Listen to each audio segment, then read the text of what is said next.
गौर से सुनिए दोस्तों, क्या आपने कभी खुद से यह सवाल किया है कि अगर आपका मन आपका गुलाम बन जाए तो आप क्या नहीं कर सकते? क्या आपने कभी महसूस किया है कि आपकी जिंदगी में सबसे बड़ी लड़ाई बाहर की दुनिया से नहीं, आपके अपने मन से है? सुबह उठने का मन नहीं करता, कुछ नया सीखने का मन नहीं करता, बुरी आदतें छोड़ने का मन नहीं करता, गुस्सा आ जाता है, मन भटक जाता है, काम का मन नहीं करता, और फिर दिन के अंत में पछतावा होता है कि आज भी खुद से हार गया। कभी सोचा है कि ऐसा क्यों होता है? इस वीडियो में हम उसी गहराई तक उतरेंगे जहां से ये सारा खेल शुरू होता है, आपके मन से। और बात बस समझने की नहीं है, बात है जागने की, सच को देखने की और अपने मन को साधने की। क्योंकि जिसने अपने मन को साध लिया उसने सारा संसार जीत लिया। गौतम बुद्ध ने कहा था, मन ही सब कुछ है, तुम जो सोचते हो वही बन जाते हो। अब जरा सोचिए, अगर आपका मन ही बार बार सोचता है कि मैं कमजोर हूं, मुझे नहीं आता, मेरा ध्यान नहीं लगता, तो वो सोच धीरे धीरे आपका सत्य बन जाती है। और यही है मन की सबसे बड़ी चाल। वो आपकी बनाई हुई आदतों, भावनाओं और यादों का गुलाम बन जाता है और आपको गुलाम बना देता है। मन एक बंदर की तरह है जो हर पल उछलता है, कभी भविष्य की चिंता में तो कभी अतीत के पछतावे में। आपके साथ भी होता है ना? आप कुछ करने बैठते हैं और अचानक मन कोई पुरानी बात याद दिला देता है, कोई दुख, कोई गलती, कोई डर, और फिर आप वहीं अटक जाते हैं, कुछ करते ही नहीं। आपका शरीर वहीं बैठा होता है, पर मन कहाँ होता है कोई नहीं जानता। अब जरा सोचिए, ये वही मन है जो आपको महान बना सकता है अगर आप इसे समझ लें, इसे दिशा दे दें। क्योंकि मन खुद नहीं जानता कि क्या अच्छा है, क्या बुरा है। वो तो बस जिस चीज को आप बार बार दोहराते हो उसी को सच मान लेता है। अगर आप हर रोज खुद से कहते हो, मैं कुछ नहीं कर सकता, मेरा मन नहीं लगता, मेरी किस्मत खराब है, तो मन वही दोहराएगा, वही परोसता रहेगा और आप उसी में डूबते जाओगे। पर अब वक्त आ गया है कि आप इस मन को पहचानो, इसका व्यवहार समझो, इसकी चालाकी पकड़ो और इसे खुद के अधीन करो। मनोविज्ञान कहता है कि हमारे 95% निर्णय हमारे अवचेतन मन से लिए जाते हैं। यानी हम जो सोचते हैं, जो महसूस करते हैं, उसका बड़ा हिस्सा हमें पता भी नहीं चलता और फिर भी वही हमारे जीवन की दिशा तय करता है। यानी अगर आपने अपने मन को सही प्रशिक्षण नहीं दिया तो वो बिना आपकी मर्जी के आपको वहां ले जाएगा जहां आप कभी नहीं जाना चाहते थे। अब एक बात ध्यान से समझो, अगर आपका मन ही नियंत्रण में नहीं है तो दुनिया का कोई लक्ष्य, कोई रिश्ता, कोई सफलता आपको संतोष नहीं दे सकती। क्योंकि उस सब को जीने के लिए सबसे पहले जिस चीज की जरूरत है वो है मन की स्थिरता। आधुनिक विज्ञान भी यही कहता है, दिमाग की वायरिंग और फायरिंग, यानी आप जैसे सोचते हो वैसे ही आप बनने लगते हो। हर बार जब आप नकारात्मक सोचते हो, आपका दिमाग उसी सोच की आदत डाल लेता है और यही आपकी आइडेंटिटी बन जाती है। अब जरा रुकिए और सोचिए, क्या आप वाकई अपने मन के मालिक हैं या फिर आपका मन ही आपको चला रहा है? यही है वो सवाल जो इस वीडियो की शुरुआत है। क्योंकि जब तक आप इस सवाल का जवाब खुद नहीं ढूंढोगे तब तक कोई बाहरी ज्ञान, कोई मोटिवेशन, कोई तरीका काम नहीं करेगा। इस वीडियो में हम आपके सामने वो रहस्य खोलने वाले हैं जिसके बाद आप जानोगे कि मन को जीतना क्या होता है और कैसे हर आम इंसान अपने मन की शक्ति को जागृत कर सकता है। और याद रखिए, मन को जीतना कोई एक दिन का काम नहीं है, ये एक अभ्यास है, एक यात्रा है, एक युद्ध है जो हर दिन लड़ा जाता है। लेकिन अगर आप इस युद्ध को समझ लें तो जीत पक्की है। अब हम उस बिंदु पर पहुंच चुके हैं जहां से असली सफर शुरू होगा। इस सफर में हम जानेंगे मन को कंट्रोल करने की 5 सबसे शक्तिशाली विधियां, जो न केवल आपके विचारों को बदलेंगी बल्कि आपके जीवन की दिशा ही मोड़ सकती हैं। तो बने रहिए इस वीडियो के साथ, क्योंकि अब जो आएगा वो सिर्फ जानकारी नहीं, जागृति है। पहली विधि, सकारात्मक आत्मवार्ता, पॉजिटिव सेल्फ टॉक। क्या आपने कभी अपने आप से कहा है, मुझसे नहीं होगा? स्विंगल, मैं हमेशा गलती करता हूं। जेरेनियम, मेरे बस की बात नहीं है। अगर हां, तो आज इस वीडियो को पूरा देखना आपके जीवन की दिशा को बदल सकता है। क्योंकि जिस व्यक्ति से आप सबसे ज्यादा बातें करते हैं वो कोई और नहीं, आप खुद हैं। और यही बातचीत आपके भविष्य की दिशा तय करती है। हमारा मन जो सोचता है वही हम बनते हैं। ये बात सिर्फ कोई मोटिवेशनल डायलॉग नहीं है, ये विज्ञान भी कहता है और ब्रह्म ज्ञान भी।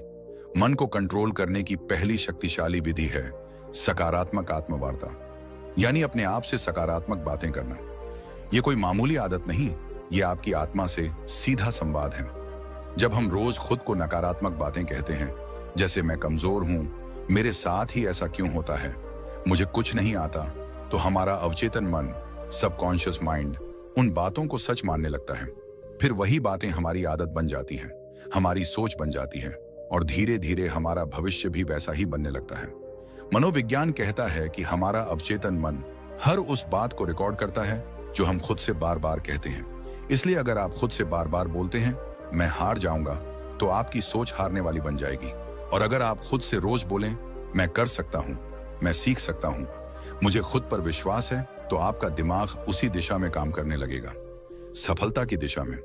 इस आत्मवार्ता का असर केवल आपके आत्मविश्वास पर ही नहीं पड़ता, बल्कि ये आपके शरीर की ऊर्जा, आपके फैसले और आपकी दृष्टि तक को प्रभावित करता है। गौतम बुद्ध ने कहा था, मन ही सब कुछ है, जैसा तुम सोचते हो वैसे ही बन जाते हो। उनकी ये बात आज के विज्ञान से भी मेल खाती है। पॉजिटिव सेल्फ टॉक हमारे न्यूरॉन्स को नए रास्ते बनाने पर मजबूर करती है। यानी जब आप बार बार खुद से अच्छा बोलते हैं तो आपका दिमाग नई संभावनाओं के लिए खुलने लगता है। अब सवाल उठता है, यह सकारात्मक आत्मवार्ता करनी कैसे है? सबसे पहले, हर सुबह उठते ही अपने आप से एक बात जरूर कहिए, मैं आज पहले से बेहतर हूं और हर दिन आगे बढ़ रहा हूं। ये छोटे छोटे वाक्य आपके दिन की दिशा तय करते हैं। दूसरा, जब भी कोई काम मुश्किल लगे तो खुद से ये मत कहो कि मुझसे नहीं होगा, बल्कि कहो ये चुनौती है और मैं इसे सीखने का मौका मानता हूं। इस सोच से आपका डर छंटने लगता है। तीसरा, अगर आप किसी गलती को लेकर खुद को कोसते हो तो उसी समय खुद से कहो, मैं सीखने वाला हूं, गलती मेरी पहचान नहीं है। ये आत्म स्वीकृति आपके मन को बोझ से मुक्त करती है। दुनिया में कोई भी सफलता तब तक नहीं आती जब तक आप खुद पर विश्वास करना नहीं सीखते, और यह विश्वास तब पैदा होता है जब आप खुद से बात करना शुरू करते हैं, सकारात्मक ढंग से। अब यहां एक बात और समझना बेहद जरूरी है। सकारात्मक आत्मवार्ता का मतलब ये नहीं कि आप हर हाल में खुद से झूठ बोलें, बल्कि इसका अर्थ है अपने अंदर की सच्चाई को देखना, समझना और उसे उन्नत दिशा में मोड़ना। अगर आप किसी कमजोरी को पहचानते हैं तो खुद से कहिए, हाँ ये मेरी कमी है, लेकिन मैं इसे सुधार सकता हूं। बस यही सोच आपको हर दिन एक नए स्तर पर ले जाएगी। इस आदत को अपनाने के लिए आप एक छोटा सा अभ्यास कर सकते हैं। रोज रात को सोने से पहले अपने आप से 3 सकारात्मक बातें बोलिए, जैसे आज मैंने खुद पर काम किया, मैं आगे बढ़ रहा हूं, मुझे खुद से प्यार है। ये बातें छोटी लगती हैं, लेकिन यही छोटी बातें आपके अंदर की जंग को जीतने में मदद करती हैं। बुद्ध कहते हैं, खुशी हमारे अपने विचारों पर निर्भर करती है। तो अगर आपके विचार आपके खुद के बारे में नकारात्मक होंगे तो आपके जीवन का हर कोना दुखी लगेगा। लेकिन अगर आप अपने अंदर सकारात्मक ऊर्जा भरते हो तो मुश्किलें भी साधारण लगने लगती हैं। अब ध्यान दीजिए, यह तो सिर्फ पहली विधि थी, मन को नियंत्रित करने की शुरुआत। इस यात्रा में आगे और भी गहराई है, और अब हम प्रवेश करेंगे दूसरी विधि में, जो आपके मन को स्थिरता और गहराई प्रदान करेगी, ताकि आप न केवल सोचें सकारात्मक, बल्कि महसूस करें आत्मिक शक्ति। दूसरी विधि, लक्ष्य निर्धारण, गोल सेटिंग। क्या आपने कभी सोचा है कि मन भटकता क्यों है? क्यों हम अक्सर एक काम शुरू तो करते हैं लेकिन बीच में ही छोड़ देते हैं? क्यों हमारा मन कभी अतीत की यादों में उलझा रहता है तो कभी भविष्य की चिंता में खोया रहता है? इसके पीछे एक गहरी वजह है, अस्पष्टता। मन को दिशा तब मिलती है जब उसे पता हो कि उसे जाना कहां है, और जब यह दिशा नहीं होती तो मन बिल्कुल उस घोड़े की तरह होता है जो खुली जमीन में बेतहाशा दौड़ रहा हो, बिना किसी मंजिल के। इसलिए मन को नियंत्रित करने की दूसरी शक्तिशाली विधि है लक्ष्य निर्धारण। जी हां, स्पष्ट, यथार्थवादी और प्रेरणादायक लक्ष्य। जिस इंसान ने अपने जीवन का उद्देश्य तय कर लिया, उसका मन खुद ब खुद अनुशासित हो जाता है। गौतम बुद्ध ने एक बार कहा था, यदि कोई व्यक्ति एक बाण को निशाने पर चलाता है तो पहले वह जानता है कि निशाना कहां है।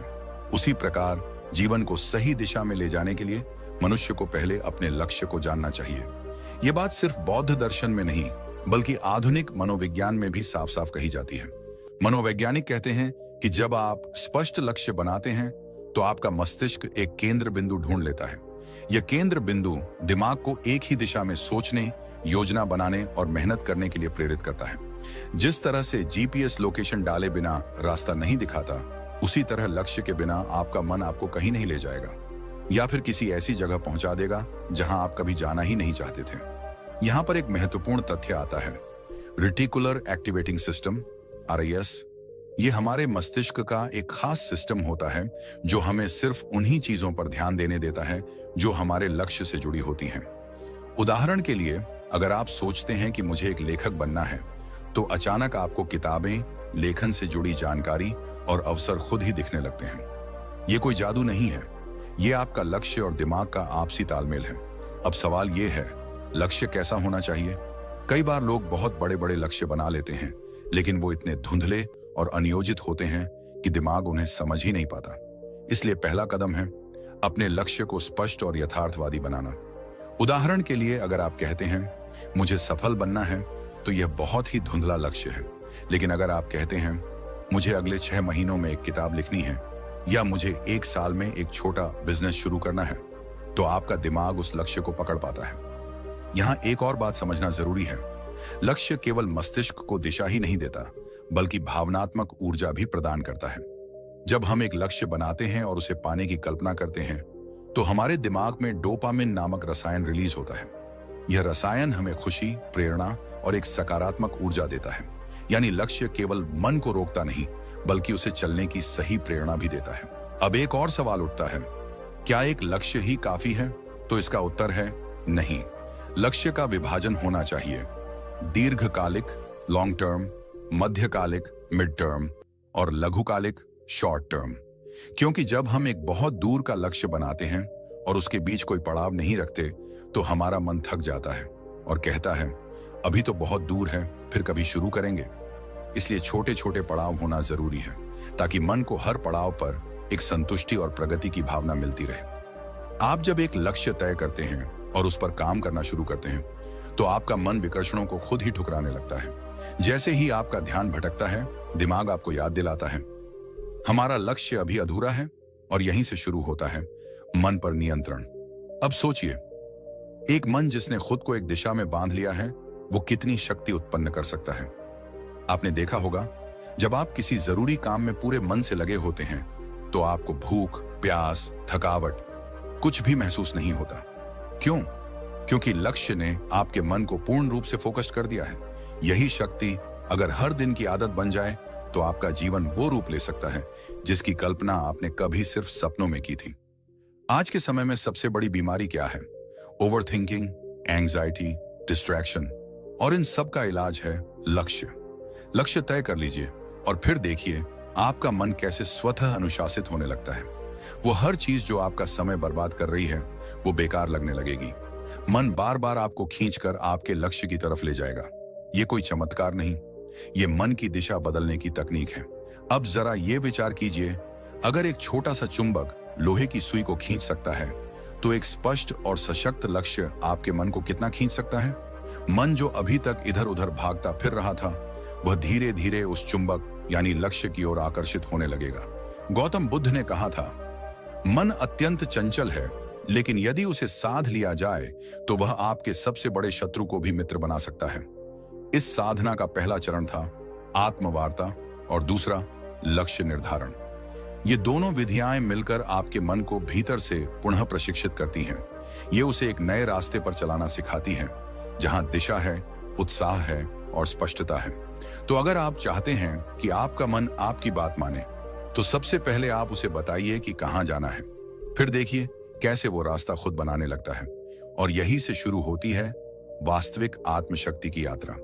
दोस्तों, क्या आप जानते हैं कि हमारा मन सबसे अधिक बेचैन तब होता है जब हमारे पास समय की कोई योजना नहीं होती, जब हम हर काम को टालते जाते हैं, जब दिन रात सिर्फ भाग दौड़ बनकर रह जाते हैं, लेकिन फिर भी मन शांति को नहीं छू पाता।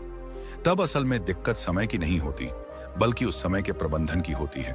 और यहीं से शुरू होती है मन को काबू में रखने की तीसरी शक्तिशाली विधि, समय प्रबंधन। आज हम जिस दुनिया में जी रहे हैं, वहां व्यस्त रहना एक ट्रेंड बन गया है, लेकिन व्यस्त होना और व्यस्तता का प्रबंधन कर पाना, ये दोनों एक जैसी चीजें नहीं हैं। अगर आप दिन भर बहुत कुछ करते रहते हैं, लेकिन अंत में थक कर गिर पड़ते हैं और खुद से ही नाराज रहते हैं, तो यकीन मानिए आप समय को नहीं चला रहे, समय आपको चला रहा है। और जब समय हमें चलाने लगे, तो मन खुद ब खुद बेचैन, चिंतित और थका हुआ महसूस करता है। हमारा मस्तिष्क तब सबसे अच्छा काम करता है जब वह जानता है कि अगला कदम क्या है। मन को दिशा चाहिए, स्पष्टता चाहिए और वह स्पष्टता आती है अच्छे समय प्रबंधन से। जब आप हर काम के लिए एक उचित समय निर्धारित कर देते हैं, जब आप जानते हैं कि किस काम को कब करना है, तो आपका मन खुद ब खुद शांत रहता है, क्योंकि उसे पता है अब कुछ भी अनियंत्रित नहीं है। समय प्रबंधन केवल घड़ी की सुइयों को देखने का नाम नहीं है। यह एक विज्ञान है, एक कला है और साथ ही एक साधना है। अगर आपने इसे साध लिया तो आप केवल अपने दिन को नहीं, अपने जीवन को, अपने भाग्य को और अपने मन को भी साध लेंगे। आधुनिक मनोविज्ञान कहता है कि जब हम अपने दिन की योजना बनाते हैं और उसे फॉलो करते हैं, तो हमारा ब्रेन डोपामिन नामक एक रसायन छोड़ता है जो हमें संतुष्टि और ऊर्जा का एहसास कराता है। यह वही रसायन है जो तब निकलता है जब हम कोई उपलब्धि प्राप्त करते हैं। यानी यदि आप हर सुबह अपनी दिनचर्या तय कर लेते हैं और दिन के अंत में उस पर टिके रहते हैं, तो आपका मस्तिष्क आपको एक सफल व्यक्ति की अनुभूति देता है, जिससे आत्मविश्वास बढ़ता है, चिंता घटती है और मन शांत होता है। अब बात करें ब्रह्म ज्ञान की, तो हमारे प्राचीन ग्रंथों में भी समय को सबसे बड़ा गुरु माना गया है। वेदों में कहा गया है, कालो ही परमम बलम, अर्थात समय ही सबसे बड़ी शक्ति है। जो इस शक्ति के साथ चलना सीख लेता है, उसके लिए कोई भी लक्ष्य असंभव नहीं रह जाता। गौतम बुद्ध भी समय के महत्व को भली भांति समझते थे। उन्होंने एक जगह कहा था, जो व्यक्ति एक क्षण को भी व्यर्थ नहीं जाने देता, वह जीवन को पूर्णता के साथ जीता है। बुद्ध के अनुसार जीवन की सच्ची शांति तभी संभव है जब हम हर क्षण में जागरूक रहें, हर पल का उपयोग करें। उन्होंने एक और अद्भुत बात कही थी, भविष्य की चिंता मत करो, भूतकाल के पछतावे में मत रहो, वर्तमान क्षण में जियो, क्योंकि यहीं पर जीवन है। समय प्रबंधन हमें वर्तमान में केंद्रित रहने की कला सिखाता है। जब हम अपने कार्यों को समयबद्ध करते हैं, तो हम अपने मन को अनावश्यक विचारों और चिंता से बचाते हैं। इससे मन न तो अतीत की गलियों में भटकता है, न भविष्य की अनिश्चितता में उलझता है। वह ठहरता है, जागता है और नियंत्रण में आता है। आधुनिक समय में अगर कोई व्यक्ति कहता है, मेरे पास समय नहीं है, तो असल में वह कह रहा है, मेरे पास प्राथमिकता तय करने की कला नहीं है। क्योंकि सच ये है कि हम सबके पास एक ही दिन के 24 घंटे हैं। अंतर केवल इस बात में है कि कोई उन्हें कैसे उपयोग करता है। कोई उस समय से अपने सपनों का महल बना लेता है, तो कोई उसी समय को टालमटोल और आलस्य में गंवा देता है। एक और मनोवैज्ञानिक शोध यह बताता है कि जब कोई व्यक्ति अपने कामों को प्रॉपर टाइम फ्रेम में बांट देता है, तो उसकी निर्णय लेने की शक्ति और आत्मनियंत्रण सेल्फ कंट्रोल में 35% तक की वृद्धि देखी जाती है। यानी समय की सही योजना न केवल काम में सहायता करती है, बल्कि मनोबल और मानसिक स्थिरता को भी बढ़ाती है। अब सोचिए, अगर हर सुबह उठकर आप केवल इतना जान लें कि आज का दिन आपके हाथ में है और आपको इसे इस प्रकार जीना है कि शाम तक आपका मन थक कर नहीं बल्कि तृप्त होकर सोए, तो कितना बदल जाएगा आपका जीवन। आप स्वयं अनुभव करेंगे कि मन अब उतना बेकाबू नहीं है, विचारों का शोर कम हो रहा है और एक गहरी स्पष्टता जन्म ले रही है। समय का सही प्रबंधन एक तरह से अपने आप से किया गया सबसे सुंदर वादा है कि मैं अपने जीवन को अनमोल मानता हूं और इसे यूं ही व्यर्थ नहीं जाने दूंगा। और जब यह भाव मन में दृढ़ हो जाता है, तब मन भी उसी अनुरूप काम करता है, वह आपके नियंत्रण में आने लगता है। तो यदि आप अपने मन को नियंत्रित करना चाहते हैं, शांत और स्थिर बनाना चाहते हैं, तो अपनी दिनचर्या को पुनः रचिए, हर घंटे का हिसाब रखिए और सबसे जरूरी, हर पल को पूरी जागरूकता और गहराई से जीने की आदत डालिए। जब मन देखेगा कि आप समय का सम्मान कर रहे हैं, तो वह भी आपको सम्मान देगा। दोस्तों, क्या आप जानते हैं, हम सबके भीतर एक ऐसी शक्ति है जो अगर जाग जाए तो न कोई डर टिक सकता है, न कोई चिंता, न कोई भ्रम। लेकिन अफसोस की बात यह है कि आज की भाग दौड़ भरी जिंदगी में हम उस शक्ति से बिल्कुल कट चुके हैं। मन एक भटकती हुई हवा बन गया है, कभी अतीत के पछतावे में उलझा हुआ, तो कभी भविष्य की चिंता में डूबा हुआ। और यही सबसे बड़ा कारण है मानसिक अशांति का, नींद ना आने का, अकेलेपन का और आत्मविश्वास की कमी का। आज हम बात करने जा रहे हैं ध्यान की, यानी मेडिटेशन की।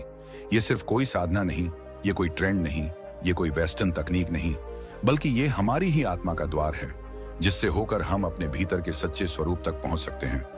हर दिन कुछ ही मिनट का ध्यान आपके पूरे जीवन की दिशा बदल सकता है। और यह कोई अतिशयोक्ति नहीं है, यह विज्ञान भी मान चुका है और ब्रह्म ज्ञान भी बार बार इसी बात की पुष्टि करता है।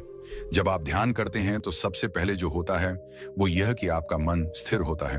वह मन जो अभी तक बंदर की तरह इधर उधर कूद रहा था, वह शांत हो जाता है। और जब मन शांत होता है, तभी तो आप अपने विचारों को स्पष्ट देख सकते हैं। ये क्लैरिटी ऑफ थॉट्स ही आपकी हर समस्या का हल है, क्योंकि समस्या से ज्यादा परेशान करने वाला तो भ्रम होता है, और भ्रम तब टूटता है जब विचारों में स्पष्टता आती है। आज मनोवैज्ञानिक भी कहते हैं कि जब कोई व्यक्ति रोज 10 से 15 मिनट ध्यान करता है तो उसका एमिगडाला, जो हमारे मस्तिष्क का वह हिस्सा है जो डर और चिंता को नियंत्रित करता है, वो छोटा होने लगता है, और इससे व्यक्ति का इमोशनल रिस्पॉन्स सुधरने लगता है। मतलब यह कि जो बात पहले आपको बहुत जल्दी गुस्सा दिला देती थी, वही बात अब शायद आपको हंसी में टालने की शक्ति दे दे। जो पहले आपकी नींद छीन लेती थी, वही अब आपको गहरी नींद में डुबा दे। ध्यान कोई दिखावा नहीं है, ये एक आंतरिक प्रक्रिया है, और यह तभी फल देती है जब आप इसे श्रद्धा और नियमितता से करते हैं। जैसे शरीर के लिए व्यायाम जरूरी है, वैसे ही मन के लिए ध्यान एक आवश्यकता है। ये कोई विकल्प नहीं, बल्कि मानसिक स्वच्छता का मूल आधार है।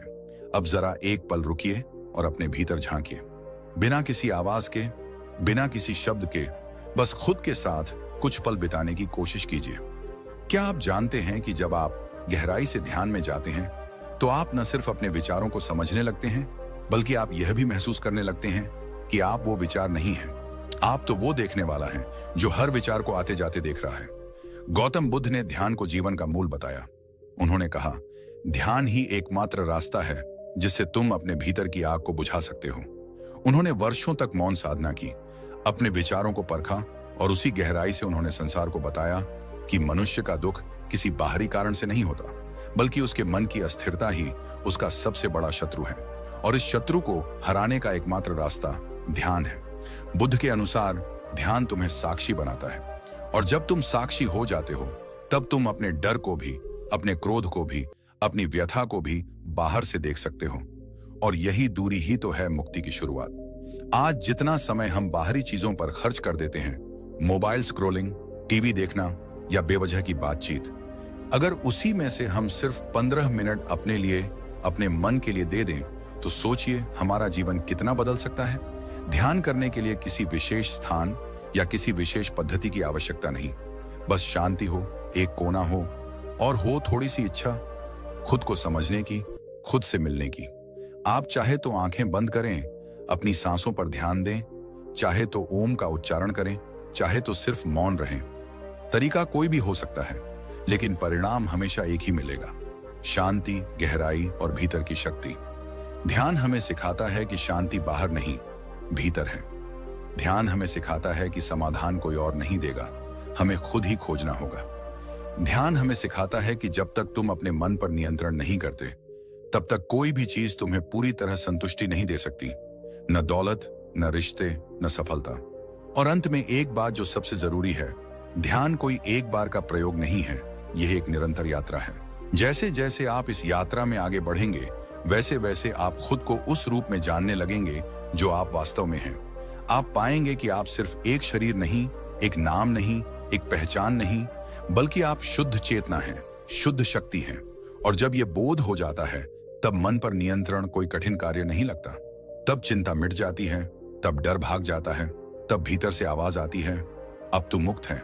और ठीक यहीं से हमारी अगली विधि की शुरुआत होती है, जो इस शुद्ध चेतना को और अधिक गहराई से पहचानने की ओर हमें ले जाएगी। जब जीवन की आपाधापी हमें थका देती है, जब विचारों का शोर इतना बढ़ जाता है कि अपने ही मन की आवाज सुनना मुश्किल हो जाता है, तब हम अक्सर मानसिक शांति की तलाश में भटकते हैं। हर कोई यही सोचता है, कैसे अपने मन को काबू में लाया जाए, कैसे इस बेचैनी से बाहर निकला जाए, कैसे अपने जीवन को फिर से संतुलित किया जाए। आज हम बात कर रहे हैं उसी खोज के अंतिम पड़ाव की, मन को कंट्रोल करने की 5 शक्तिशाली विधियों में से 5वीं विधि की, जो दिखने में सरल है लेकिन इसके पीछे छुपी है अनंत शक्ति। यह विधि है शारीरिक व्यायाम, यानी रेगुलर फिजिकल एक्सरसाइज। अब आप सोचेंगे कि इसमें ऐसा क्या खास है, क्या वाकई शारीरिक व्यायाम से मन शांत हो सकता है? तो चलिए आज हम इस पर गहराई से बात करते हैं, सिर्फ शब्दों से नहीं, बल्कि विज्ञान, प्राचीन ज्ञान और अनुभव से जुड़े तथ्यों के आधार पर। सबसे पहले यह समझिए कि हमारे मन और शरीर का रिश्ता कितना गहरा है। जब शरीर में कोई बदलाव होता है तो उसका सीधा असर मन पर पड़ता है, और जब मन में कुछ चलता है तो शरीर भी उसका असर झेलता है। इसीलिए अगर आप अपने मन को नियंत्रित करना चाहते हैं तो शरीर को अनदेखा नहीं कर सकते। आधुनिक विज्ञान कहता है कि जब हम व्यायाम करते हैं, चाहे वो तेज चलना हो, योग हो, दौड़ना हो या कोई खेल, तो हमारा मस्तिष्क एंडोर्फिन्स एंडोर्फिन्स नामक रसायन छोड़ता है, जिसे फील गुड हार्मोन्स कहा जाता है।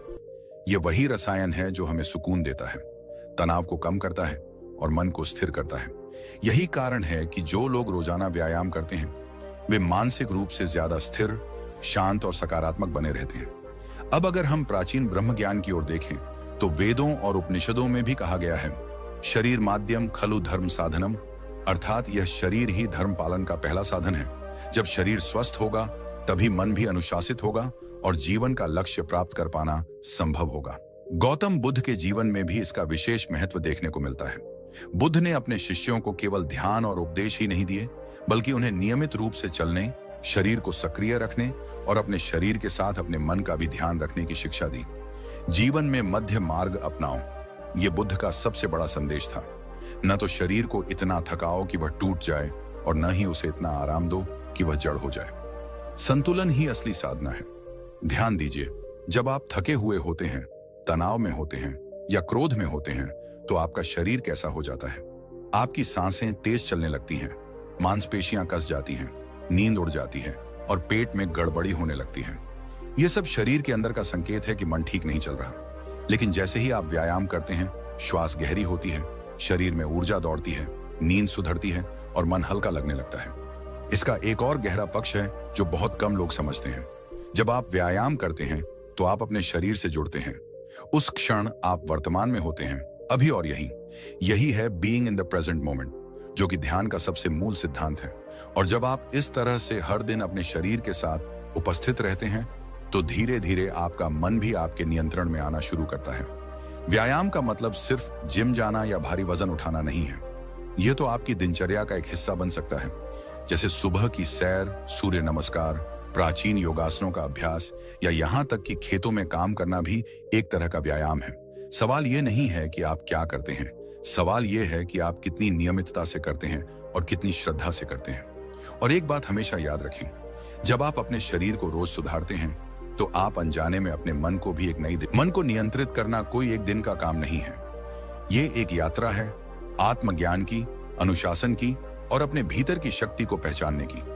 जब आप अपने मन को समझना शुरू करते हैं, उसे दिशा देना सीखते हैं, तो आप खुद महसूस करेंगे कि जीवन में कितनी शांति, स्पष्टता और ऊर्जा आ गई है। आज से ही छोटी शुरुआत करें, ध्यान करें, अपनी सांसों पर ध्यान दें, अपने विचारों को देखें और हर दिन खुद से जुड़ने का प्रयास करें। एक दिन, 2 दिन, एक हफ्ता और धीरे धीरे आप अपने भीतर के उस मौन को महसूस करेंगे जो अब तक बाहर की दुनिया के शोर में खो गया था। और याद रखिए, मन पर विजय ही जीवन की सबसे बड़ी जीत होती है। अगर आपको यह वीडियो पसंद आया हो, अगर आपको इससे कुछ सीखने को मिला हो, अगर इन बातों ने आपके मन को छुआ हो, तो कृपया इस वीडियो को लाइक करें, अपने दोस्तों और परिवार के साथ शेयर करें और हमारे YouTube चैनल को सब्सक्राइब करें। आपका एक एक सब्सक्राइब हमें प्रेरणा देता है कि हम आपके लिए और भी गहरा और भी सार्थक ज्ञान लेकर आए। हमारा उद्देश्य सिर्फ वीडियो बनाना नहीं, बल्कि आपके जीवन में एक सकारात्मक बदलाव लाना है। तो जुड़िए हमारे साथ इस आत्मविकास की यात्रा में, क्योंकि आने वाले वीडियो में हम बात करेंगे एक ऐसे विषय पर जो आपके जीवन के हर कोने को रोशन कर सकता है। धन्यवाद। शांत रहिए, जागरूक रहिए और अपने भीतर की शक्ति को पहचानते रहिए।